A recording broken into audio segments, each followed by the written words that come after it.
سنت خدا بھی تو دیکھو، فطرت خدا بھی تو دیکھو، اصول خدا بھی تو دیکھو، آئین خدا بھی تو دیکھو۔ اللہ نے ارشاد فرما دیا لن تجد لسنت اللہ تبدیلا، تم ہماری فطرت میں، ہماری سنت میں، ہمارے آئین میں، ہمارے اصول میں، ہمارے قانون میں کبھی تبدیلی نہیں پاؤ گے۔ ہمارا قانون جو ازل سے ہے وہ ابد تک رہے گا۔ آیت تو آپ نے سنی ہوئی ہے لن تجد لسنت اللہ تبدیلا، تم ہماری سنت میں، ہماری فطرت میں، ہمارے آئین میں، ہمارے اصول میں، ہمارے قانون میں کبھی تبدیلی نہیں پاؤ گے کہ ہمارا کل کوئی اور فیصلہ تھا اور کل کوئی اور فیصلہ ہو جائے۔ ہم بدلنے والوں میں سے نہیں ہے، یہ تو تم ہو، کب کل کسی اور کے ساتھ ہو، آج کسی اور کے ساتھ ہو جاتے ہو، کل کسی اور کے ساتھ ہو جاؤ گے۔ اپنے فیصلے تم بدلتے رہتے ہو، لیکن ہمارے یہاں فیصلہ نہیں بدلتا، ہمارے یہاں اصول نہیں بدلتا، ہماری سنت نہیں بدلتی۔ اللہ کہہ رہا ہے کہ میری سنت کبھی نہیں بدلتی، میری جو ایک فطرت ہے وہ ازل سے ہے اور ابد تک رہے گی۔ تو اب اللہ کی سنت یہ ہے، اللہ کی فطرت یہ ہے کہ وہ ہر دور میں نبی بھیجتا رہا ہے۔ توجہ ہے، اللہ کی سنت و فطرت یہ ہے کہ وہ ہر دور میں ہادی بھیجتا رہا ہے، ہدایت کے لیے ہدایت دینے والے بھیجتا رہا ہے۔ اور اس کی ایک اور سنت بھی یہ ہے کہ کوئی بھی نبی اس وقت تک اس دنیا سے نہیں گیا، میری بات سے اختلاف کسی کو نہیں ہوگا، جہاں تک میری آواز مائک سے بھی پہنچ رہی ہے اور جو میرے سامنے مجمع بیٹھا ہوا ہے، کسی کو اختلاف اس بات سے نہیں ہے۔ بین الملل ایک بات کر رہا ہوں، متفق علیہ ایک بات کر رہا ہوں کہ کوئی نبی بھی از آدم تا عیسیٰ 1,23,999 انبیاء، کوئی نبی بھی اس وقت تک اس دنیا سے نہیں گیا جب تک اللہ کے کہنے سے اس نے اپنا کوئی وسیع مقرر نہ کر دیا ہو۔ میں کہہ چکا ہوں بات بھائی، یہ پیچھے والے حضرات بھی میرے ساتھ لیتے جائیں آگے، جلدی تیزی سے مجھے تیزی سے منزل طے کرتا آگے بڑھنا ہے کہ اللہ کہہ رہا ہے کہ کوئی نبی بھی، یہ میری سنت ہے، کوئی نبی از آدم تا عیسیٰ، کوئی نبی ایسا نہیں ہے کہ جو بغیر وسیع گیا ہو۔ آدم کا وسیع ہے شیش، نوح کا وسیع ہے سام، ابراہیم کا وسیع ہے اسماعیل و اسحاق، بولتے جائیں نا، موسیٰ کا وسیع ہے یوشع بن نون، عیسیٰ کا وسیع ہے شمعون۔ یہ کیسے ہو سکتا ہے کہ 1,23,999 انبیاء تک تو اللہ کی سنت وہی رہے؟ سلامت رہیں آپ۔ 1,23,999 انبیاء تک تو اللہ کی سنت نہیں بدل رہی ہے، تو کیا 24,000 میں بدل جائے گی؟ کیا آخری پر بدل جائے گی؟ تو اب یہ تو سوچنے کی ضرورت ہے۔ جب اللہ کہہ رہا ہے کہ میری فطرت نہیں بدلتی، آدم کا وسیع شیش کو بنایا، نوح کا وسیع سام کو بنایا، ابراہیم کا وسیع اسماعیل کو بنایا، موسیٰ کا وسیع یوشع کو بنایا، عیسیٰ کا وسیع شمعون کو بنایا، تو پیغمبر بغیر وسیع کیسے چلے جائیں گے؟ تو نبی آخر بغیر وسیع کیسے چلے جائیں گے؟ تو میرے عزیزو، اللہ کی سنت بدل جائے اگر نبی خاموش چلا جائے۔ یہ پیچھے والے حضرات کی میں کہہ رہا ہوں نا کہ میری نظر پیچھے والے حضرات پہ زیادہ ہوتی ہے، آگے والوں پہ کم ہوتی ہے۔ جب محمد حنفیہ علیہ السلام کو حضرت علی نے بھیجا ہے کہ جاؤ اب تم حملہ کرو، تو جب جا رہے تھے اونٹ والی لڑائی میں، جب جا رہے تھے تو دیکھا تو علی نے کہا کہ محمد دیکھو اگلی صفوں پہ نظر نہ رکھنا، پچھلی صفوں پہ نظر رکھنا، پچھلی صفوں پہ۔ پیچھے والے حضرات ہاتھ اٹھا کے بتا دیں، سب میرے ساتھ ہیں، سلامت رہیں، خدا کا شکر ہے۔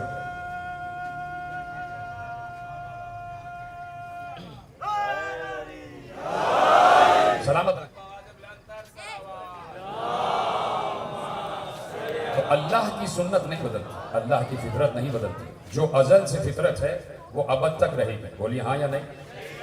تو یہ کیسے ہو سکتا ہے کہ نبی بغیر وسیع چلا جائے؟ تو اس وقت ہم سمجھیں گے کہ اللہ کی سنت بدل گئی اگر نبی جاتے جاتے خاموش چلا جائے۔ اگر نبی کچھ کہہ کے نہ جائے تو ہم سمجھ لیں گے کہ اللہ کی سنت بدل گئی، اور اللہ کی سنت کبھی بدلتی نہیں ہے۔ اس لیے نبی کو اس آیت کا بھرم رکھنا پڑے گا۔ اگر نبی خاموش چلا جائے تو اس کا مطلب ہے اللہ کی سنت بدل گئی، اور نبی اگر جاتے جاتے من کنت مولا ہو فہذا علی مولا کہتے جائے۔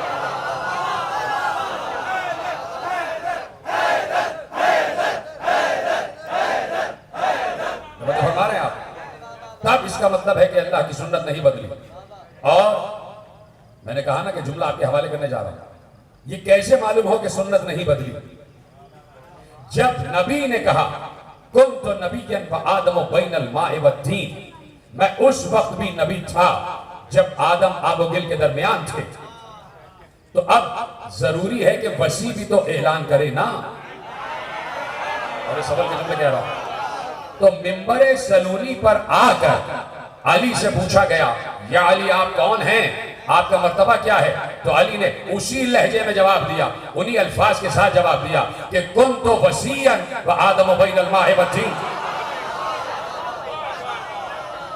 میں اس وقت بھی نبی وسیع تھا کہ جس وقت آدم آب و گل کے درمیان تھا۔ توجہ فرما رہے ہیں آپ؟ بہت تیزی سے مجھے منزلیں طے کرنا ہے، اس لیے کہ میرے پاس وقت ذرا مختصر ہے، لیکن آپ میرا ساتھ دے رہے ہیں تو میرے اندر قوت بڑھتی جا رہی ہے۔ تو اب دیکھیے، یہ ہے پیغمبر کا مستقر، یہ ہے پیغمبر کا تسلسل، کہ اگر آج عذاب نہیں آ رہا تو تسلیم کرنا پڑے گا، کسی نہ کسی صورت سے وجود محمد ثابت ہے، کسی نہ کسی صورت سے وجود محمد ثابت ہے۔ تو اب میرے عزیزوں، اب یہ تو ہے آج کا تسلسل نور محمد، اس کی ابتدا کیا ہے؟ اجازت ہے بات آگے بڑھائی جائے؟ اس کی ابتدا کیا ہے؟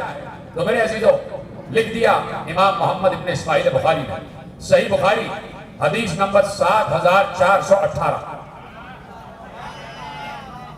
امام بخاری حدیث نمبر 7418، نوٹ کر لیں، اور نوٹ ہو رہا ہے، ریکارڈ ہو رہی ہے بات، حدیث نمبر 7418، امام محمد ابن اسماعیل بخاری علیہ الرحمہ اپنی صحیح میں حدیث لکھ رہے ہیں اور اپنا ایک جملہ لکھ رہے ہیں، وہ کہتے ہیں وَكَانَ اللَّهُ لَمْ يَكُنْ شَيْءٌ غَيْرُهُ وَكَانَ عَرْشُهُ عَلَى الْمَاءِ،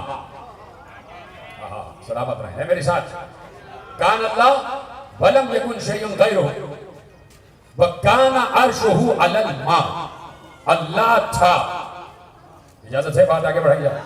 محمد ابن اسماعیل بخاری علیہ الرحمہ لکھ رہے ہیں کان اللہ، اللہ تھا، وَلَمْ يَكُنْ شَيْءٌ غَيْرُهُ، اور اس وقت اس کا کوئی غیر نہیں تھا۔ ایسی بولتے جائیں، امام بخاری کا جملہ، اس کو ضائع نہ کریں، بہت بڑے عالم ہیں، عالم اسلام ہے۔ اللہ تھا اور اس کے ساتھ اس کا کوئی غیر نہیں تھا، یعنی صرف اللہ تھا اور اللہ کے علاوہ کوئی غیر نہیں تھا۔ وَكَانَ عَرْشُهُ عَلَى الْمَاءِ، اور اس وقت عرش پانی پر تھا۔ اچھا، ایک طرف تو یہ کہا جا رہا ہے کہ اللہ کے علاوہ کوئی غیر نہیں تھا، اور دوسری طرف ذوالفقار صاحب یہ کہا جا رہا ہے کہ اس وقت بھی عرش پانی پر تھا۔ یعنی کہاں آپ بیٹھے بھائی؟ وَكَانَ اللَّهُ وَلَمْ يَكُنْ شَيْءٌ غَيْرُهُ وَكَانَ عَرْشُهُ عَلَى الْمَاءِ، اللہ تھا اور اس کے ساتھ اس کا کوئی غیر نہیں تھا، اس وقت بھی عرش پانی پر تھا، یعنی اللہ کے علاوہ کوئی غیر نہیں، پھر یہ عرش اور پانی کیا ہے؟ بات پہنچ رہی ہے نا؟ کوئی مشکل بات تو نہیں ہے، اور اسی پر مجھے گفتگو کو تمام کرنا ہے۔ اللہ تھا اور اس کا کوئی غیر نہیں تھا، یعنی صرف وہی تھا۔ میں منبر پہ بیٹھا ہوں، میرے ساتھ منبر پہ کوئی اور نہیں ہے، اور میں کہوں کہ میرے ساتھ جب میں منبر پہ تنہا ہوں تو میرے ہاتھ میں تسبیح ہے، تسبیح میرے وجود کا حصہ ہے، اس لیے کہ مجھ سے مس ہوئی ہے، میرا ساتھ کیا ہوا اس نے۔ تو اب میں نے کہا کہ وَكَانَ اللَّهُ وَلَمْ يَكُنْ شَيْءٌ غَيْرُهُ وَكَانَ عَرْشُهُ عَلَى الْمَاءِ، اللہ تھا، اس کا کوئی غیر اس کے ساتھ نہیں تھا، اس وقت عرش پانی پر تھا۔ اس کا مطلب ہے کہ نہ عرش اس کا غیر ہے۔ بھائی حدیث کا تجزیہ ایسی ہوتا ہے، اور آپ کو معلوم ہے کہ امام بخاری نے ہر حدیث کو چھان پٹک کر لکھا ہے، ناپ تول کر لکھا ہے، کوئی حدیث انہوں نے غیر ثقہ راوی سے لکھی ہی نہیں ہے، ہر روایت انہوں نے ثقہ راوی سے لکھی ہے، مستند راوی سے لکھی ہے۔ تو آپ کہہ رہے ہیں کہ پانی، عرش پانی پر تھا اور اللہ کے علاوہ کوئی غیر نہیں تھا، تو اب تلاش کرو یہ عرش کیا ہے اور پانی کیا ہے، جو کہ اس کا غیر نہیں ہے، جو کہ اس کا غیر نہیں ہے۔ یہ عرش کیا ہے اور پانی کیا ہے؟ تو میں ساری منزلیں قطع کرتے ہوئے ایک آیت آپ کے حوالے کرتا ہوں، اجازت ہے؟ سورہ مومن میں ارشاد فرمایا الذین الذین الذین، یعنی وہ لوگ، جملہ اگر ضائع ہوا تو پوری تقریر ضائع ہو جائے گی۔ الذین، وہ لوگ، یعنی الذین جو ہے وہ ذوی العقول کے لیے استعمال ہو رہا ہے۔ الذین، وہ لوگ، الذین یحملون العرش ومن حولہ یسبحون بحمد ربہم ویؤمنون بہ ویستغفرون للذین آمنوا، کہ وہ لوگ کہ جو عرش کو اٹھائے ہوئے تھے، یہ جیتے رہے. اگر سمجھ گئے پیچھے والوں سے میں نے کہا تھا کہ آپ ہاتھ اٹھا کے بتاتے رہے یہ جملے آپ تک پہنچ رہے ہیں. وہ لوگ کہ جو عرش کو اٹھائے ہوئے ہیں, یحملون العرش ومن حولہ, وہ لوگ جو عرش کو اٹھائے ہوئے ہیں اور وہ جو عرش کا طواف کر رہے ہیں. یسبحون بحمد ربہم, وہ اپنے رب کی تسبیح کر رہے ہیں. ویؤمنون بہ, اس پر ایمان لائے ہوئے ہیں. ویستغفرون للذین آمنوا, اور ایمان والوں کے لیے استغفار کر رہے ہیں. تو اس کا مطلب ہے کچھ لوگ عرش کو اٹھائے ہوئے ہیں. اس کا مطلب ہے, قرآن کی سورہ مومن کی آیت میں نے آپ کے حوالے کی ہے, اس کا مطلب ہے کچھ لوگ عرش کو اٹھائے ہوئے ہیں اور کچھ ہیں جو عرش کا طواف کر رہے ہیں. بات پہنچ گئی.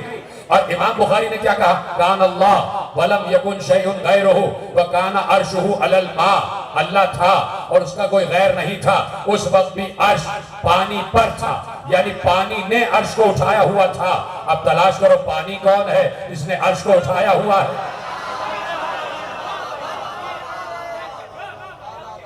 اب تلاش کرو کہ پانی کون ہے جس نے عرش کو اٹھایا ہوا ہے, جس نے عرش کو اٹھایا ہوا ہے. یہ دو باتیں آپ کے ذہن میں پہنچ گئی. اب میں نتیجہ آپ کے حوالے کرو. تیار ہے سب؟ جس تک میری آواز نہ پہنچے وہ ہاتھ اٹھا کے اپنی آواز مجھ تک پہنچا دے. اللہ نہیں, اللہ تھا, اس کے ساتھ کوئی غیر نہیں تھا. اس وقت عرش پانی پر تھا, یعنی پانی نے عرش کو اٹھایا ہوا تھا. آیت کیا کہہ رہی ہے, الذین یحملون العرش, وہ لوگ جنہوں نے عرش کو اٹھایا ہوا ہے. اس کا مطلب ہے کچھ لوگ ہیں جنہوں نے عرش کو اٹھایا ہوا ہے. اب وہ کب سے ہیں؟ جیتے رہے, سلامت رہیں. اب وہ کب سے ہیں؟ کب سے ہیں؟ وہ جب سے ہیں کہ جب سے عرش کو پانی نے اٹھایا ہوا ہے. اور عرش نے پانی کو جب اٹھایا ہوا ہے تو اس وقت اللہ کا کوئی غیر نہیں ہے. اس کا مطلب ہے عرش بھی اللہ کا غیر نہیں ہے, اور جس عرش کو پانی نے اٹھایا ہوا ہے وہ بھی اللہ کا غیر نہیں ہے. تو یہ پانی جو ہے جس نے عرش کو اٹھایا ہوا ہے یہ ہے کون؟ اس کا مطلب ہے کہ وہ اللہ سے بلا فصل ہے. اللہ سے بلا فصل ہے. اب جملہ آپ تک پہنچا دوں, نتیجہ آپ تک پہنچا دوں کہ وہ کون ہے کہ جو ماں ہے, الماء ہے, جس نے عرش کو اٹھایا ہوا ہے. تو الماء وہ ہوگا جو اول مخلوق ہوگا. الماء وکان عرشہ علی الماء, الماء وہ ہوگا جو اول مخلوق ہوگا. تو دنیا سر مارتی مارتی مر جاتی, نہ پتہ چلتا کہ یہ الماء کون ہے کہ جس نے عرش کو اٹھایا ہوا ہے, اور یہ عرش کون ہے, یہ الماء کون ہے کہ جو اللہ کا غیر بھی نہیں ہے. دنیا کو پتہ ہی نہ چلتا اگر محمد مصطفیٰ احمد مصطفیٰ صلی اللہ علیہ وآلہ وسلم منبر پر بیٹھ کر اجلہ اصحاب کرام سے یہ نہ کہتے کہ اول ما خلق اللہ نوری, سب سے پہلے اللہ نے میرے نور کو خلق کیا ہے. سلامت رہیں آپ. سب سے پہلے اللہ نے میرے نور کو خلق کیا ہے. اس کا مطلب ہے اول مخلوق ہے مصطفیٰ, اول مخلوق ہے مصطفیٰ. اب یہاں میں آپ تک ایک جملہ پہنچانا چاہتا ہوں, اور جملہ بہت اہم ترین کتاب سے ہے, سیرت حلبیہ میں لکھا ہے, اور علامہ قسطلانی نے مواہب لدنیہ میں لکھا. دو حوالے دے دیے بھائی, ٹھیک ہے, دو حوالے آپ کے لیے دے دیے میں نے کہ وہ ارشاد فرماتے ہیں کہ پیغمبر مسجد نبوی میں بیٹھے ہوئے تھے, منبر پر تشریف فرما تھے, اور اپنی شان بیان کر رہے تھے, اپنی منزلت بیان کر رہے تھے. ایسے میں پیغمبر نے امت کو مخاطب کر کے کہا, ان اللہ تعالی قد خلق قبل الاشیاء نور نبیوں کا, اللہ نے تمام اشیاء سے پہلے تمہارے نبی کے نور کو خلق کیا. اب دیکھنا کہ پیغمبر کیا کرے. اب جملہ مکمل ہونے جا رہا ہے. کس چیز سے خلق کیا؟ اللہ نے تمام اشیاء کی تخلیق سے پہلے تمہارے نبی کے نور کو خلق کیا. کس چیز سے خلق کیا؟ من نور ہی, اپنے نور ذات سے. ہاں دیکھیے, مصطفیٰ کا ذکر ایسے ہی سنا جاتا ہے, مقام مصطفیٰ ایسے ہی سنا جاتا ہے, مقام رسالت ایسے ہی سنا جاتا ہے. یہ مصطفیٰ کا تذکرہ ہے, محمد مصطفیٰ کا تذکرہ ہے, عبداللہ کے بیٹے کا تذکرہ ہے, تو ایسے ہی سنا جاتا ہے. اور بات ختم ہو رہی ہے, یہیں سے تقریر آخری مرحلے میں داخل ہو جائے گی, اور میرا ساتھ آپ دیتے جائیں. کہا کہ ان اللہ تعالی قد خلق قبل الاشیاء نور نبیوں کا من نور ہی, اللہ نے تمام اشیاء کی تخلیق سے پہلے تمہارے نبی کے نور کو خلق کیا, اور اپنے نور سے خلق کیا, اپنے نور سے خلق کیا, اپنے نور سے خلق کیا. یہاں پر علامہ زرقانی ایک بہت بڑے عالم اہل سنت ہے، وہ اس جملے کی تشریح کرتے ہیں۔ اجازت ہے یہ جملہ آپ کے حوالے کروں؟ کم از کم ہاتھ اٹھا کے بتا دیں پیچھے والے، اجازت ہے، اور آپ تک آواز پہنچ رہی ہے۔ یہاں پر علامہ زرقانی نے ایک جملہ لکھا اس حدیث کی تشریح میں۔ کیا حدیث لکھی؟ صاحب مواہب لدنیہ اور جنت الخلد ایک اور کتاب ہے، اس کا بھی حوالہ لے لیں آپ۔ اور اس کے علاوہ میں نے آپ کے سامنے علامہ قسطلانی کا حوالہ بھی دے دیا اور سیرت حلبیہ کا حوالہ بھی دے دیا، ٹھیک ہے؟ 3 حوالے آپ کے پاس آ گئے۔ اب یہاں پر علامہ زرقانی لکھ رہے ہیں یہ جو پیغمبر نے کہا، توجہ سے سنیے گا اور مجھے بتائیے کہ جملہ آپ تک پہنچ رہا، بہت حساس جملہ ہے اور میں اپنی طرف سے نہیں کہہ رہا، میں ایک بہت بڑے عالم اہل سنت کے حوالے سے اس جملے کی تشریح آپ کے حوالے کر رہا ہوں، اور بہت بڑا نام ہے علامہ زرقانی علیہ رحمہ۔ وہ کہتے ہیں کہ اس مقام پر یہ جو پیغمبر نے کہا کہ مجھے اللہ نے اپنے نور سے خلق کیا، من نور ہی، اپنے نور سے خلق کیا، تو یہ نہیں کہا کہ اللہ نے مجھے اپنے نور جلال سے خلق کیا۔ جیتے رہیں، یہ پیچھے والے حضرات بھی ذرا ہاتھ اٹھا کے بتائیں تاکہ میرا دل بڑھتا جائے، تاکہ مجھے حوصلہ افزائی میری ہوتی جائے کہ وہ کہہ رہے ہیں علامہ زرقانی کا جملہ ہے کہ پیغمبر نے یہ کہا کہ اللہ نے مجھے اپنے نور سے خلق کیا، یہ نہیں کہا کہ نور جلال سے خلق کیا یا نور جمال سے خلق کیا۔ اگر وہ یہ کہہ دیتے کہ مجھے اللہ نے اپنے نور جلال سے یا نور جمال سے خلق کیا ہے، تو اس کا مطلب ہے کہ پیغمبر کہہ رہے تھے کہ اللہ نے مجھے اپنے کسی نور صفت سے خلق کیا، اور اگر ایک صفت سے خلق کیا ہے تو دوسری صفت سے خلق نہیں کیا۔ سلامت رہیں اگر جملہ پہنچ گیا آپ تک۔ ایک صفت سے خلق کیا ہے تو اس کا مطلب ہے دوسری صفت اس میں شامل نہیں۔ اگر کہا کہ نور جلال سے خلق کیا ہے تو اس کا مطلب ہے اس میں نور جمال شامل نہیں ہے۔ اگر کہہ دیا کہ اس میں نور جمال سے خلق کیا ہے تو اس میں نور جلال شامل نہیں ہے۔ اگر کہہ دے کہ اپنے نور عظمت سے شامل کیا ہے تو نور جمال شامل نہیں ہے۔ اگر کہہ دے کہ اپنے نور رفعت سے شامل کیا ہے تو نور عظمت شامل نہیں ہے۔ یعنی اگر کسی ایک صفت سے کہہ دیتے کہ اس صفت سے اللہ نے مجھے اپنی اس صفت سے خلق کیا ہے تو کوئی دوسری صفت رہ جاتی، لیکن جب ذات کہہ دیا من نور ہی، یعنی اپنے نور ذات سے خلق کیا ہے، تو ذات میں جتنی صفتیں ہیں ساری کی ساری آ گئی۔ ادھر ہے، سلامت ہے۔ کہا کہ اپنے نور ذات سے، تو ذات میں ساری صفتیں آ گئی۔ بولی آ گئی کہ نہیں آ گئی؟ ہے نا؟ یہاں جتنے لوگ بیٹھے ان کی ذات ایک ہے لیکن صفتیں مختلف ہیں، کسی میں 2 صفتیں، کسی میں 4 صفتیں ہیں، کسی میں 8 صفتیں ہیں، تو ساری کی ساری صفتیں اس کی ذات کا حصہ ہیں، ساری کی ساری صفتیں اس کی ذات کا حصہ ہیں۔ اور یہ صفتیں اگر خون میں شامل ہیں تو اس کا مطلب ہے کہ بیٹے تک بھی پہنچ گئیں۔ ٹھیک ہے؟ آپ کہہ رہے ہیں عالم اہل سنت کہ اللہ نے اپنے نور ذات سے خلق کیا ہے، اس کا مطلب ہے کہ ذات میں جتنے صفات ہیں وہ سب کے سب ذات محمد میں سموئے جا رہے ہیں۔ اپنے جتنے صفات ہیں وہ سب کے سب ذات محمد میں موجود ہیں۔ تو اب یہ جتنی صفتیں ہیں، آدم کی صفت، نوح کی صفت، ابراہیم کی صفت، موسیٰ کی صفت، عیسیٰ کی صفت، اسماعیل کی صفت، اسحاق کی صفت، الیاس کی صفت، خضر کی صفت، ادریس کی صفت، لوط کی صفت، ہود کی صفت، صالح کی صفت، یہ جتنے انبیاء کے صفات ہیں، جا کے پڑھیے گا، لکھا ہوا ہے جملہ اور پڑھ رہا ہوں۔ بہت بڑے عالم ہیں غلام رسول جماعتی نقشبندی، ان کی کتاب سے جملہ آپ کے حوالے کر رہا ہوں۔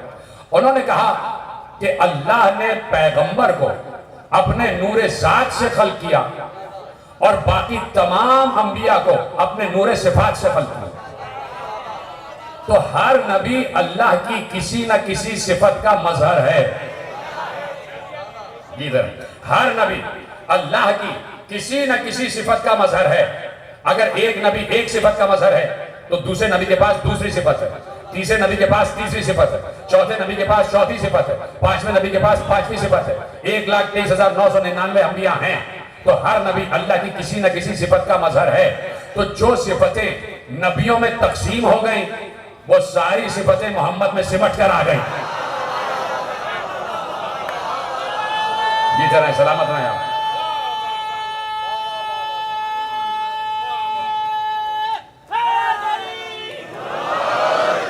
وہ ساری صفتیں نور مصطفیٰ میں سمٹ کر آ گئے۔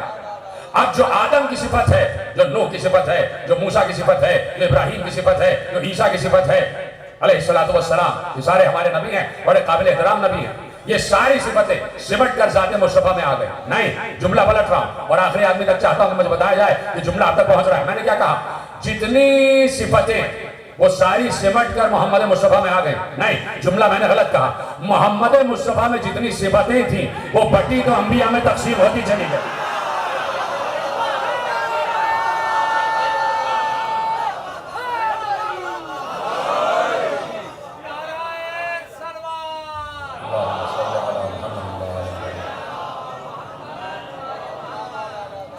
جتنی صفتیں انبیاء میں تھیں وہ تقسیم ہو کے مصطفیٰ سے تقسیم ہوئی ہیں اور پہنچ گئی انبیاء تک.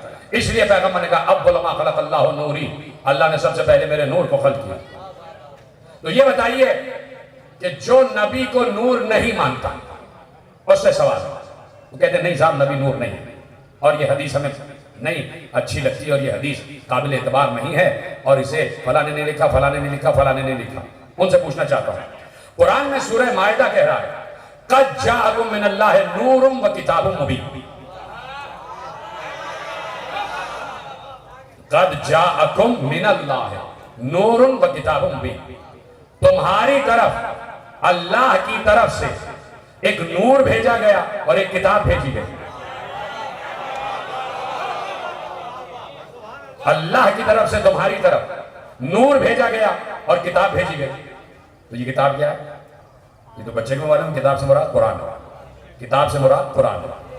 ٹھیک ہے، آپ کہیں گے کہ صاحب نور سے مراد قرآن ہے، نور سے مراد کتاب ہے. تو جب نور سے مراد کتاب ہی ہے یا تو اللہ لفظ نور ہی استعمال کر دیتا یا لفظ کتاب استعمال کر دیتا. یہ نور کا لفظ الگ کیوں ہے، کتاب کا لفظ الگ کیوں ہے؟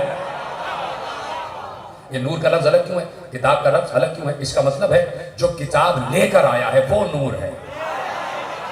بہت آسانی سے سن لیا آپ نے جملہ.